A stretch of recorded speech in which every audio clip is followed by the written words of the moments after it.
और इसी वाले से शो में गुफ्तगू करने के लिए मेरे साथ मौजूद हैं डॉक्टर सादिया, जो कि जनरल फिजिशियन है। मेरे साथ मौजूद है आलिया टीकू, ब्यूटिशियन है। वालेकुम अस्सलाम, सैलून ओनर है। और साथ में मेरे साथ मौजूद हैं अस्मा इनायत, फिजियोथेरेपिस्ट हैं।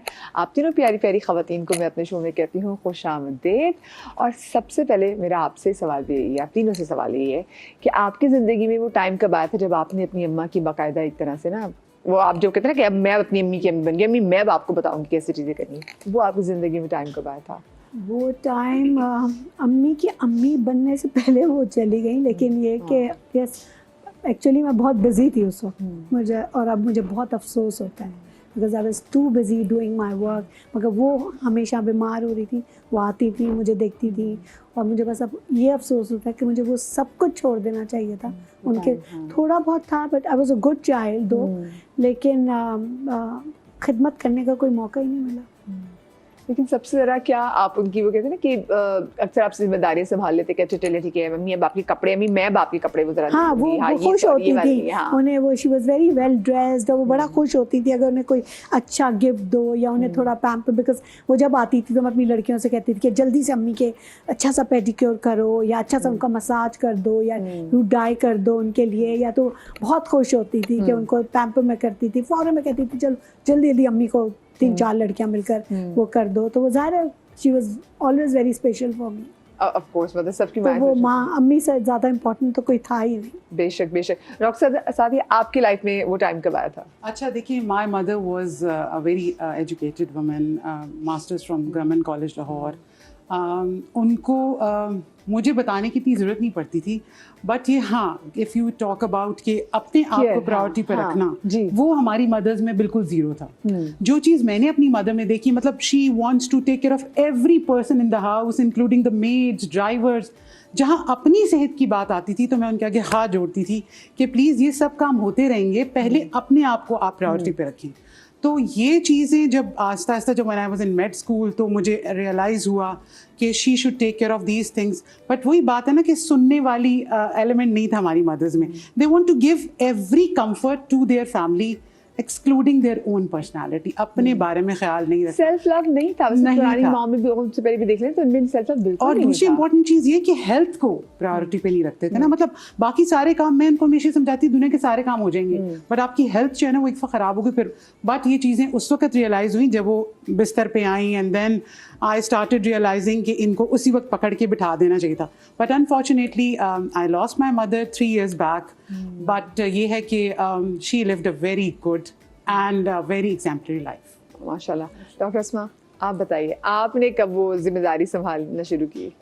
आई वुड से जिम्मेदारी संभालने से पहले आई थिंक रियलाइजेशन उस वक्त हुई थी। It was school days when she had fallen sick, and जब वो अपने फर्स्ट ऑपरेशन सर्जरी के लिए जा रही थी, and that was the time when she came back from there. She went through a lot of not just psychological but also emotional. अगर मैं आपसे सर्जरी का पूछूं, सर्जरी किस चीज़ की? She had a brain tumor. And the brain tumor was not I was in grade 6 at that time. और grade 6 के बच्चे को तो बहुत चीजें उस वक्त पता भी नहीं होती क्या होगा। I was so young. My biggest concern was mom and dad are not going to be here. Who's going to make me study for my final exams? So it was as young as that. और उसके बाद जब वो वापस आए हैं तो जो उनके ऊपर physically as well as psychologically and mentally जो उनके ऊपर प्रेशर्स पड़े हैं, because she lost her facial conditioning and all of that, because उनके टिश्यूज पूरे वो हो गए थे. Then she wouldn't go for her plastic surgery. We kept pushing her. We kept doing that. The next stage was she completely isolated herself.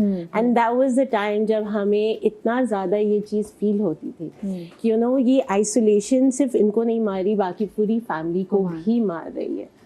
And हम कुछ भी कर लेते थे उनके लिए. हम उनके दोस्त उनके घर पर लेकर आते थे, घर पे हम दावतें भी कर लेते. वो लोगों से मिलना ही उन्होंने छोड़ दिया था. She would stop meeting people. She would feel as if she's not good enough for anything or the society at large. And that was the first time जब हम सब ने तीनों बहन भाइयों ने realize किया था कि you know this is a space जहाँ पे अगर माँ को कहीं ना कहीं किसी ना किसी तरीके से कोई सपोर्ट दी जा सकती है तो वो बहुत ज़रूरी है, because it wasn't just her who melted away.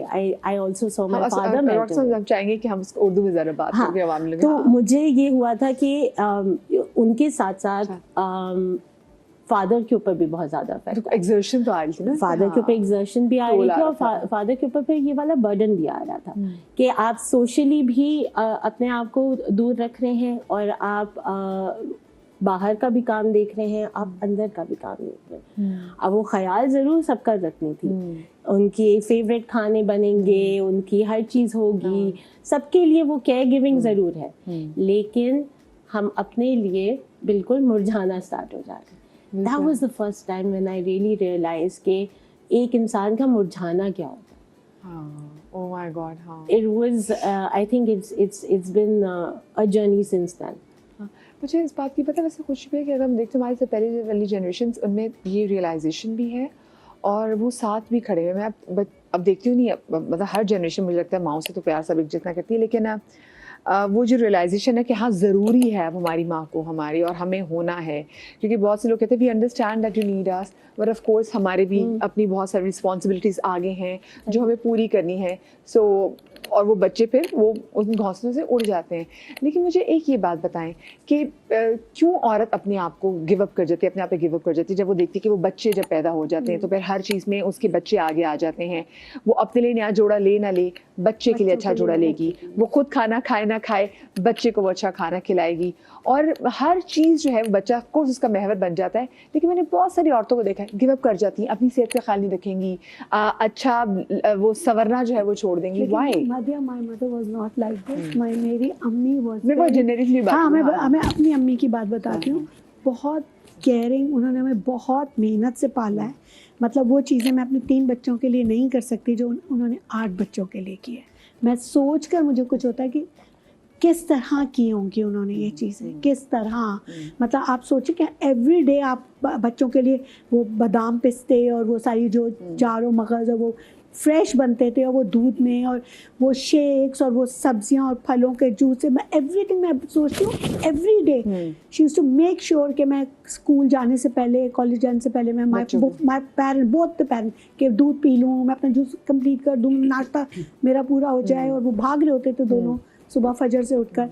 But I have always seen my mother very well kept, very well groomed, और ये आपके ऑटोमेटिकली आपके बच्चे लर्न कर grooming is not here and makeup, grooming is what she was all never के ऐसे से कपड़े पहन के घर में जैसे औरतें रिलैक्स के, I have never seen my mother like that, neat clean proper तरीके से। हमें भी हमेशा से कहती थी कि घर का मतलब ये नहीं होता कि आप ऐसा अजीब सा, क्योंकि आजकल की मैं जो तो पीजेस में होती है, पजामाज में होती है। नहीं ये पहले बहुत बुरी बात समझी जाती थी कि आप रात के कपड़ों में जो है, और आप घर में, हमारे घर में तो ये बहुत ज्यादा था, और भाई इवन माय ब्रदर्स भाई भी अलाउड नहीं थे कि आप बगैर शर्ट के घर में, जैसे अब शॉर्ट्स पहन के घूमते हैं ना, शॉर्ट्स और वो स्लीवलेस वो पहने थे, दे वर नॉट अलाउड। वो ये बिल्कुल हमारे घर में इजाज़त नहीं थी कि बहनें घर में कोई आ रहा है, मेड्स है, ये है वो है, तो आपको अपने कपड़े पूरे होने चाहिए। तो ये छोटी छोटी चीज़ें थी, हमारे घर के रूल्स थे, वो थे। और मैंने कभी नहीं देखा